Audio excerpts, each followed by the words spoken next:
ಹಿರಿಯ ಕಾಂಗ್ರೆಸ್ ನಾಯಕ ಜನಾರ್ದನ ಪೂಜಾರಿ ಅವರ ಮನೆಗೆ ಮಂಗಳೂರು ಕ್ಷೇತ್ರದ ಶಾಸಕನಾಗಿ ಆಯ್ಕೆಯಾದ ಯುಟಿ ಖಾದರ್ ಭೇಟಿ ನೀಡಿ ಆಶೀರ್ವಾದ ಪಡೆದರು. ಈ ಸಂದರ್ಭದಲ್ಲಿ ಪೂಜಾರಿ ಅವರು ಖಾದರ್ ಅವರಿಗೆ ಕೆಲವೊಂದು ಸಲಹೆಗಳನ್ನು ನೀಡಿದ್ದಾರೆ. ಬಳಿಕ ಪತ್ರದೊಂದಿಗೆ ಮಾತನಾಡಿದ ಶಾಸಕ ಯುಟಿ ಖಾದರ್, ರಾಜಕೀಯ ಬೆಳವಣಿಗೆಗೆ ಕಾರಣಕರ್ತರಾದ ಕಾಂಗ್ರೆಸ್ನ ಹಿರಿಯ ನಾಯಕ ಜನಾರ್ದನ ಪೂಜಾರಿ ಅವರ ಸಲಹೆಯಂತೆ ಕಾಂಗ್ರೆಸ್ ಪಕ್ಷದ ಸರ್ವ ಕಾರ್ಯಕರ್ತರನ್ನು ಒಗ್ಗೂಡಿಸಿಕೊಂಡು ಪಕ್ಷವನ್ನು ಸಂಘಟನಾತ್ಮಕ ಮಟ್ಟದಲ್ಲಿ ಬೆಳೆಸುತ್ತೇನೆ ಎಂದು ತಿಳಿಸಿದರು.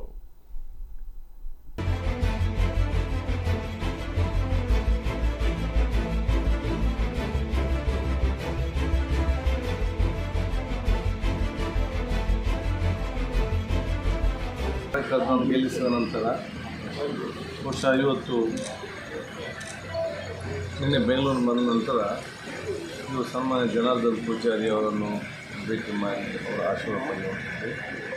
ಅದೇ ರೀತಿ ಮಂಗಳೂರಿನ ಬಿಷಪ್ ಆಗಿರುವಂಥ ಮಂಗಳೂರು ಬಿಷಪ್ ಅವರನ್ನು ಮತ್ತು ಸಂತೂರ್ ಸಮಿತಿ ಅಧ್ಯಕ್ಷರಾದ ಮೊಹಮ್ಮದ್ ಮಸೂದ್ ಅವರನ್ನು ಪಡೆಯಬೇಕು.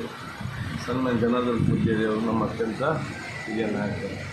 ನನ್ನ ರಾಜಕೀಯವನ್ನು ವಿದ್ಯಾರ್ಥಿ ಜೀವನದಲ್ಲಿ ಜಿಲ್ಲಾ NSYನ ಪ್ರಧಾನ ಕಾರ್ಯದರ್ಶಿಯಾಗಿ ಸನ್ಮಾನ್ಯ ಜನಾರ್ದನ ಪೂಜಾರಿ ಅವರು ಮತ್ತು ನೇಮಕಾತಿ ಆದೇಶ ಮತ್ತು ಜಿಲ್ಲಾಧ್ಯಕ್ಷ NS ಅಧ್ಯಕ್ಷನಾಗಿ ಕೂಡ ಅವರು AC ಸೆಕ್ರೆಟರಿ ಆಗಿದ್ದಾರೆ ಆದೇಶ ಮಾಡಿ ಅವರ ಮಾರ್ಗದರ್ಶನ ಮತ್ತು ಸಲಹೆ ಸೂಚನೆ ಮಾಡಿ ನಾನು ರಾಜಕೀಯ ಜೀವನ ವಿದ್ಯಾರ್ಥಿ ಜೀವನ ಪ್ರಾರಂಭಿಸಿದೆ.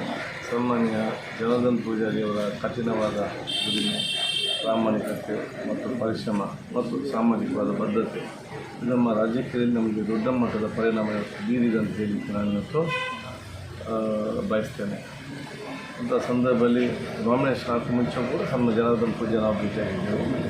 ಇದೀಗ ಬಂದು ಅವರ ಆಶೀರ್ವಾದ ಮುಂದೆ ಇವತ್ತು ಎಲ್ಲರೂ ಕೂಡ ನಾವು ಪಡ್ಕೊಂಡಿದ್ದೀವಿ.